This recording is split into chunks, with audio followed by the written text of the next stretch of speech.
I think it does. So beautiful. All right, I think it's time for us to check in with Dr. Jyl now, and we, of course, know that training the dogs, training the puppies is something typical that animal lovers do, but Dr. Jyl, you're proposing that you can train amphibians as well?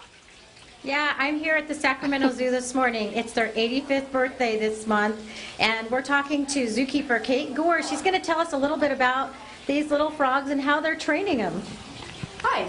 Yeah, what we do in here, we actually, when we moved these frogs in here, you can see that there's a lot of hiding spaces around. So we wanted to make sure there'd be a way that we could get them out to feed them and also to pick them up, take them to the vet hospital for checkups and that sort of thing. So we decided to try and clicker train them, and that is a clicker. But basically what we do with that is we try and get them to acclimate the sound of this click with food. So I would come in and then click at them and then give them food immediately after. And they would come to recognize that that meant food. So, because I clicked. Oh, and what are you feeding them there, Kate? These are actually kingworms. It's one of their favorite foods. So once again, click. And, you know, why are we doing this, you know? Well, because it does get them used to the idea of taking food from us. And so that way it is easier. They'll see me come in and say, oh, look, you have food. I will come and get this from you. And can people at home do this with their own amphibians, reptiles? They definitely can.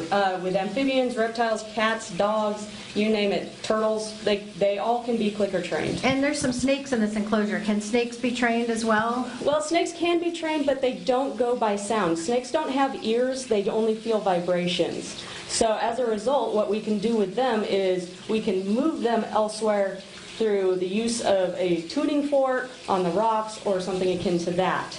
However, in these guys' case, because they pretty much stay in the same areas, we'll just actually use a hook to move them or our hands. And these little frogs here, where are they from and are they endangered? They are from northeastern Australia, and they are not endangered.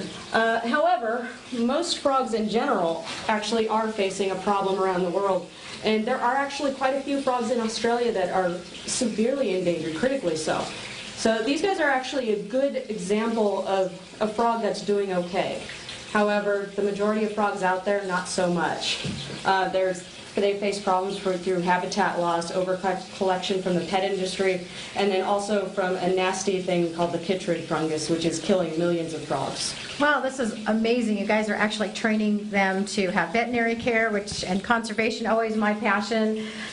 Again, we're celebrating an 85th birthday this week at the zoo, and there's more coming up.